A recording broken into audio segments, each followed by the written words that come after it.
Hey everyone, welcome to Crypto News Simplified. My name is Ali and today is March 2nd, 2022. Alright, to jump right into it, we have AMC theaters are starting to accept cryptocurrency payment for movie tickets. So that's pretty exciting.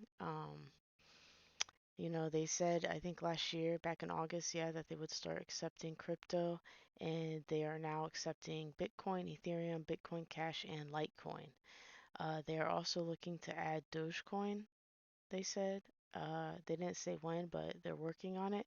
And they're also looking to make their own NFTs, which is pretty cool. So they're already working with big movie companies and to make, special NFTs for upcoming movies. And they're also looking at making their own cryptocurrency. So that's pretty cool that they're innovating like this. Up next, we have Ukraine announces mysterious cryptocurrency airdrop. This was probably one of the weirdest stories of the day and the biggest. Um, I find it very weird that the Ukrainian government's going to be airdropping either a token, an NFT, their own digital currency, but they said that on their official Twitter that they're going to do this to anyone who donated to their fund by tomorrow, yeah, March 3rd at 6 p.m. Kyiv time. So if you donate, I believe they're accepting a bunch of cryptocurrencies, Bitcoin, Ethereum, Polkadot. So if you donate by March 3rd, 6 p.m., they're going to take a snapshot. So a snapshot is when they pretty much take where they look at, they go to the blockchain explorer and they can see who's all donated. They can see all the addresses, all the wallet addresses, and they pretty much take a picture of it. That way, when they create whatever they're creating, a coin or an NFT, they have all the addresses that they know to send it to. So I think that's pretty weird and pretty cool. Already they have received around 33 million worth of Bitcoin and other cryptocurrencies. So I think this is probably one of the largest donations in cryptocurrency. So that's pretty cool, and I'll keep you guys updated on that. Up next, we have FC Barcelona, which is a huge soccer team and organization. They plan to create their own cryptocurrency and metaverse. So they are working on creating their own cryptocurrency and their own metaverse. So they have rejected offers in the past to be associated with other crypto enterprises, and I imagine it's because, they wanted to do it themselves. So I'm curious to see what they're gonna do. It's pretty cool. They could make they could make like a FIFA type game, where it's all immersive, where you actually like live in this world and play soccer tournaments, and earn money and all these things. So I'm sure their cryptocurrency will be used to buy tickets, maybe to vote on things, with changes on the team and stuff. So there's a lot that can be done, so it'll be cool to see where they take it. They're being really hush hush on it. They just are announcing that it's in the works, it's happening. Up next, we have Snoop Dogg. Now, Snoop Dogg is someone that's super into NFTs. He's really into crypto, and he actually bought Death Row Records. And when he bought it, like I think a month ago, he had announced that he's going to make Death Row Records the first music company, label company to be on the blockchain and primarily for NFTs. So it's pretty cool. He released a bunch of NFTs, and he made the mixtapes and he tweeted out for people, to go check it out and that they would have the right.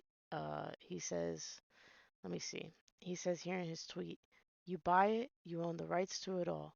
Buy the Snoop Dogg beat, make your own track."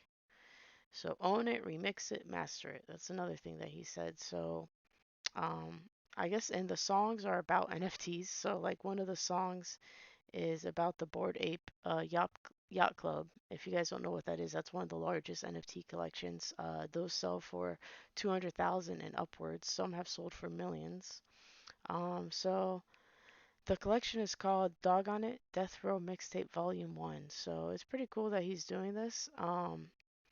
There's a lot that you can do with NFTs and music, and right now, NFTs are more popular for being pictures and art. So to see music come into it is really cool, and I'm curious to see how he evolves it. Up next, we have the SEC, so that's the Securities Exchange Commission in the USA. They're probing the NFT market. So they're pretty much it's no surprise the SEC and the American government, the Federal Reserve, they're all confused as to what crypto is, what NFTs are. Are they a security? Are they a currency? Are they a commodity? What are they? There's so many things that they are, and different blockchains have different functions, so you can't just label it all one thing. So pretty much they're focusing on NFTs. And a particular focus of theirs that they mention is the fractional NFTs. So in this, it's where a token can be broken down to many units that are sold separately. So it's like if they sell it's like if Snoop Dogg, for example, sold an album as an NFT and you can own different songs off that album um, by buying the NFT broken up. So things like that, they're not sure how it should be regulated, so they're trying to focus on that. Um, I doubt we'll have anything from them soon. They've been trying to regulate and understand crypto for a long time. So we'll see where it goes. But so far they're just looking into it and reaching out to different people in the community, who are a part of the NFT marketplace, who are a part of, some of these exchanges and asking them for their insight.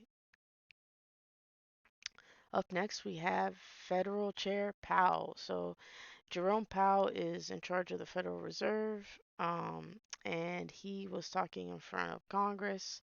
I believe it was Congress, and it was brought up about the sanctions on Russia and how Russians might be using crypto to overcome these sanctions and to, like, as a loop around. And he did mention that he said here, the Ukraine-Russia conflict underscored the need for congressional action on digital finance, including cryptocurrencies. We have this burgeoning industry which has many parts to it, and there isn't in place the kind of regulatory framework that needs to be there. So again, it's more people, talking for some regulatory clarification from the U.S. And we'll see if the U.S. Congress does anything. Um, oh, he was testifying in front of the House of Financial Services Committee. That's what it was. Tomorrow. Yeah, Today's Wednesday. I'm thinking it's Tuesday. So he testified in front of the House of Financial Services Committee, and again, it's a lot of people have been asking the U.S. government to regulate cryptos properly and, to follow some other countries how they do it. But the U.S. is just dragging their feet. So, and again, even if they do regulate crypto, there's nothing they can do from Russia buying and selling cryptocurrencies. I mean, North Korea uses cryptocurrencies to fund their rockets, and so Iran uses cryptocurrencies to get around sanctions. So there's really not much they can do. So we'll see. Up next, Strong Block. So if you're not familiar with Strong Block, it's a node, it's a DAS, similar to Universe, which I talked about yesterday, which DAS means DeFi as a service. So, with the node, you buy the node and it generates you a passive income. So they released their own merchandise or today, actually today.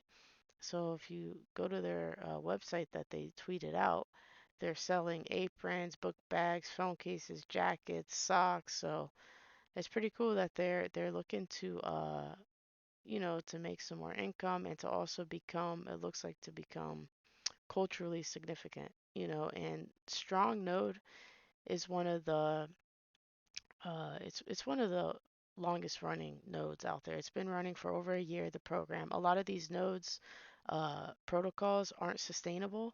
A lot of them will come online and only last a couple months and then just plummet. Their worth plummets to zero, their coin worth. But Strong has been going strong for over a year now, so it's pretty cool that they're doing this. So I thought I would let you guys know. Up next, we have this story, which I was very disappointed about. The U.S. tax agency moves to dismiss the lawsuit by Tezos stakers who refuse refund and demand a trial. So basically, this couple up in, I think they're in New Jersey, Joshua and Jessica Jarrett, were staking Tezos coins to Tezos blockchain, and they overpaid their taxes for staking it, and so they sued the IRS to better clarify how should coins that are staked be taxed. You know, how should this be regulated? And they won their small district court and case, and it went up to the next level in the courts, and the IRS decides to just dismiss the case.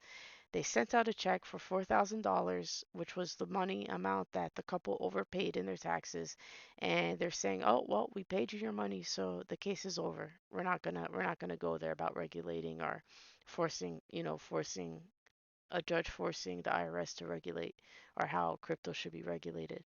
So it's kind of disappointing. They're refusing to take the money, so I guess they have the check, but they probably won't deposit it because they want to take this to the next level because they want to force the IRS to make a stance on how these things should be taxed because it's not fair to everyone.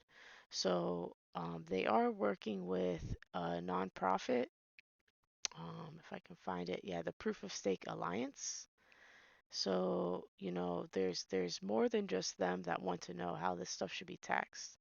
Um, so I'm curious to see what's going to happen next. I believe they're still going to pursue it, and the IRS wants to dismiss. So I guess it's up to the judge on what to do.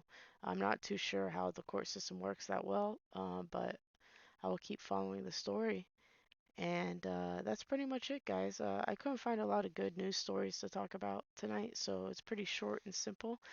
Again, thank you for watching. Please like, subscribe, and comment, and share the channel with your friends. And I hope you all have a great, great night.